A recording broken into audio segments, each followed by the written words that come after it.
और इसके लिए हम वामपंथी एकता के आधार पर अन्य जो धर्मनिरपेक्ष ताकतें हैं उनको जोड़कर ये जो सांप्रदायिक ताकतों का जो बड़ा हमला है, जो विभाजनकारी नीतियाँ जो चल रही हैं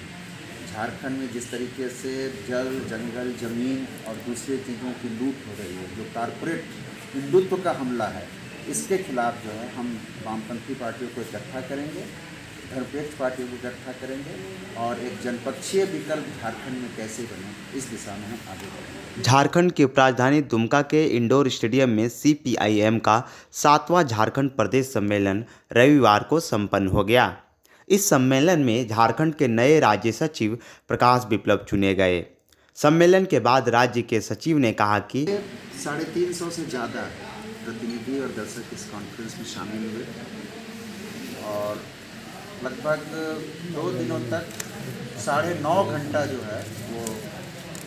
सेक्रेटरी के प्रतिवेदन पर राजनीतिक सांगठनिक रिपोर्ट पर इससे एक जनपक्षीय विकल्प तैयार करें और झारखंड के जो ज्वलंत मुद्दे हैं, झारखंड के लगभग आधा दर्जन मुद्दों को जो है चिन्हित किया गया। इन आधा दर्जन मुद्दों में है खाद्य सुरक्षा का सवाल, स्वास्थ्य का सवाल, स्वास्थ्य सेवा का सवाल, बेरोजगारी का सवाल, अभी पंचायतों को अधिकार दिए जाने का सवाल, मनरेगा का सवाल और झारखंड में नागरिक सुविधाओं में जो भारी कटौती हुई इसको कैसे ठीक किया जाए, इन मुद्दों पर काफ़ी गंभीर बहस है। और इस गंभीर बहस के बाद जो है पार्टी ने एक एजेंडा तय किया है कि जो झारखंड के जो ज्वलंत मुद्दे हैं, जो यहाँ के मेहनत कशों के मुद्दे, किसानों के मुद्दे, आदिवासियों के मुद्दे, गरीबों के मुद्दे, इसको लेकर पार्टी अब अगले दौर में जो है एक बड़े संघर्ष में जाएगी और इसका अभियान जो है हम इस पंचायत चुनाव हो जाता है तो पंचायत चुनाव के बाद हम एक बड़े संघर्ष की ओर अब पार्टी को ले जाएंगे और बड़े संघर्ष के साथ साथ हमारी योजना है, सम्मेलन का ये निर्देश है कि हम एक जनपक्षीय विकल्प, एक राजनीतिक जनपक्षीय विकल्प की दिशा में भी आगे बढ़ें। CPIM के पोलित ब्यूरो सदस्य वृंदा करात ने मोदी सरकार पर जमकर प्रहार किया। RSS और भाजपा के कार्यशैली पर भी सवाल खड़ा किए। चल रहा है ये एक बार फिर दर्शाते हैं कि जनवादी प्रणाली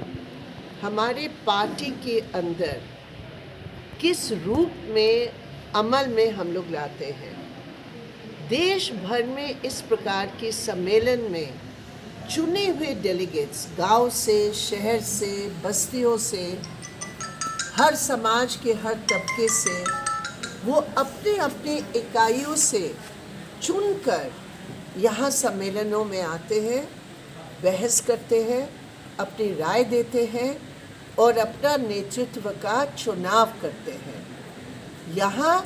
न कोई हाई कमांड है, यहाँ न कोई नागपुर का RSS कमांड है, यहाँ न कि कोई परिवारवाद है, यहाँ है मजदूर, किसान, मेहनत कशों का एक जनवादी आधारित प्रणाली जो ये सम्मेलन उसकी प्रतीक है। और केवल झारखंड में नहीं, ये देश भर में जो असली राजनीतिक पार्टी में जो जनवादी तरीका है वो ये साबित करता है। दूसरी बात, जो राजनीतिक विश्लेषण है, जो राजनीतिक भविष्य के लिए कार्य है, जो हमारे कार्यकर्ताओं की दायित्व है, उसके लिए एक प्रस्ताव केंद्र कमेटी तैयार करके देश भर में वो प्रस्ताव भेजती है और लोग उसको पढ़ के अपने अपने सुझाव देते हैं। मतलब पूरी पार्टी और पार्टी के प्रति जो हमदर्द है वो उस प्रस्ताव की मालिक है और वही उस प्रस्ताव पे संशोधन करके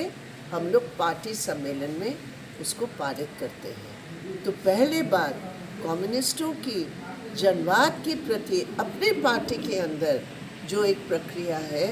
ये देश भर में आज ये साबित कर रहा है। जो खुद ही अपने पार्टियों में जनवादी तरीके के धज्जे उड़ाते हैं, वो देश का जनवाद क्या बचाएंगे, ये आप लोग देख सकते हैं। तो एक तो ये बात मैं कहना चाहती हूँ और मैं झारखंड की राज्य कमेटी को बधाई देती हूँ